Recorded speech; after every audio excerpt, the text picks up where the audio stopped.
takes guts. You got to dig down deep to gut it out. Keep on going again and again and again until you make it happen, because you know that it's possible. Now, what do you do during the hard times, Les? Here's what you must do. Number one is you must have faith. Paul said you must have the faith to call forth those things that be not as though they were.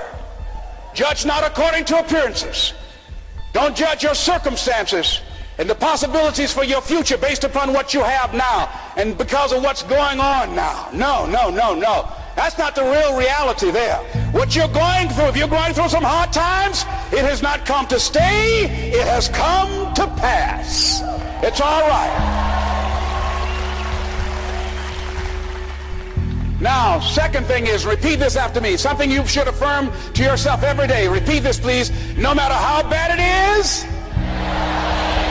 or how bad it gets, I'm going to make it. Say that to yourself every day.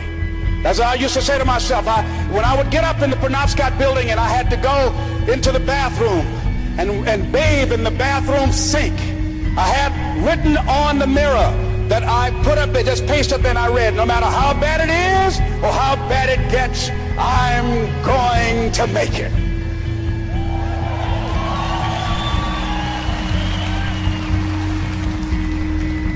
So you got to have faith, you talk to yourself, you say that affirmation. The next step is you must have patience and engage in consistent action. Patience and engage in consistent action. See, everything does not always happen, ladies and gentlemen, when we want it to happen. It doesn't happen quickly. So in that process, they have something in the Far East called the Chinese bamboo tree. The Chinese bamboo tree, every day it has to be watered and fertilized. It's a very hard nut, and it takes 5 years of watering and fertilization every day, according to American Geographics, before it breaks through the ground. At any time, if the watering process and the nurturing and the fertilization process is stopped, the Chinese bamboo tree will die in the ground. Now, once it breaks through in that 5th year, then in 6 weeks it grows 90 feet tall. Now the question is, does it grow 90 feet in 5 years or 6 weeks? The answer is obvious. It takes 5 years. That's how long it took to grow it, to build that foundation, to nurture it, to water it, to build the reputation, to build the credibility, to learn the market, to learn people, to learn yourself, to learn the system, to learn how to do it, to figure it out. That's why you must have patience and engage in consistent action. We live in a world, ladies and gentlemen, where people want instant gratification. They want it right now. They want to be a Dexter Yeager, but they're not willing to pay the price to do what it takes to get up there where Dick Hopper is. Well, Bryant or Judy is. They think it was easy. No. It's simple, but it's not easy. It's a system that if you work the system, it works if you work it. But make no mistake about it. It's hard. You are the determining factor. Here's something else. It's possible you can live your dream. It's necessary that you have goals, that you write them down, that you surround yourself with a support team, that you are creative. It's you that you must take personal responsibility to make it happen. George Bernard Shaw said, the people that make it in this world look around for the circumstances that they want, and if they can't find them, they create them. It's hard. No, easy is not an option. However, ladies and gentlemen, what you will discover is that it's worth it. It's worth it. I suggest to you, if you want to become diamond, write down 5 reasons of why it is worth it for you to become a diamond, to experience that level of achievement. What is it that will give you the drive? What is it that will ignite the courage in you to get up and come back again and again and again? How is it that you would be able, what reasons that can tap in to that deep down feeling that goes to your gut, that no matter how many times you get knocked down, that you're coming back? What is it? Write it down. Let me tell you something, ladies and gentlemen. You saw that picture up there, the lady, Mrs. Mamie Brown. I'm flying from here tomorrow morning to be with my adopted mother.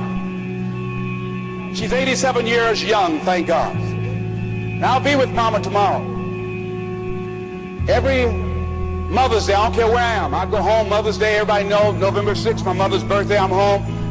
And I try to go home as often as I can. When I started and left Miami pursuing my dream, because I knew that as long as you work for someone else, they are controlling your destiny. I didn't want anybody signing my paycheck but me. I knew that it was going to be difficult. I knew it was going to be hard. But every time I thought about giving up, and there were times I did, because where I am, ladies and gentlemen, it's a long shot. You think being a diamond is a long shot? This is a miracle. This is a long shot. And I had people laughing at me. Les, you're talking about being a motivational speaker? You have no college training. You were labeled educable mentally retarded. You failed twice in school. They put you back from the 5th grade into the 4th grade, and you failed in the 8th grade. You've never worked for a major corporation, and you are going to become independently wealthy. Right. They laugh. They're going to laugh at you. People are going to laugh at you. But let me tell you, I believe in revenge like Frank Sinatra. He said the best revenge is massive success.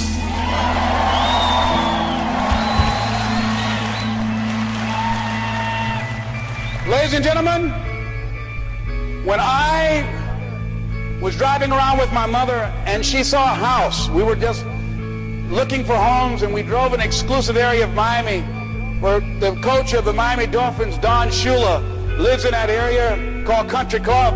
My mother saw this house. Oh, what a beautiful home. And we looked at it. She said, oh boy, I would love to have something like that. One day I would feel like Mrs. Rockefeller.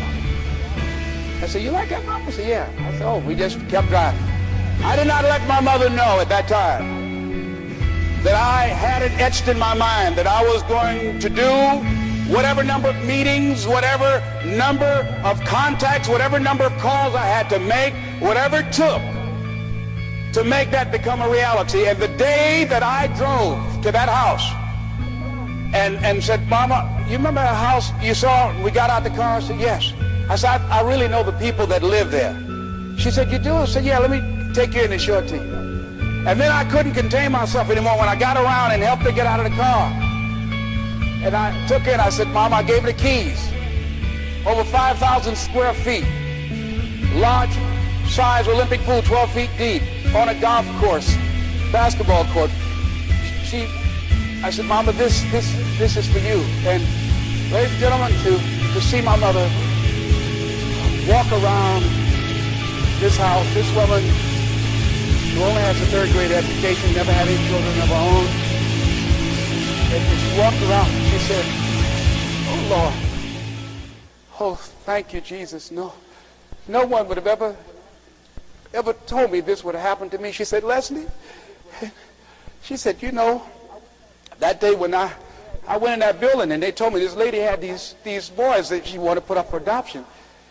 And I told them, I said, I'll take them. And she said, ladies, she said, raise your hand and swear to me 2 things. I said, what is it? She said, swear to me you won't separate them. She said, oh no, I swear. I'll keep them together. I swear. I've never had no children. I swear I'll keep them together. She said, swear to me, lady, that you won't ever tell them about me. She said, I'm married and I got pregnant while my husband was at war. She said, swear to me you won't tell. She said, I swear I won't tell. She said, okay, you can have them. She said, when I came out that house and I was looking at y'all, she said, I didn't know how I was going to do it. She said, I was working at the M&M cafeteria. She said, I didn't know how I was going to raise y'all. I just knew somehow the Lord would make a way somehow. And I never thought this would happen to me.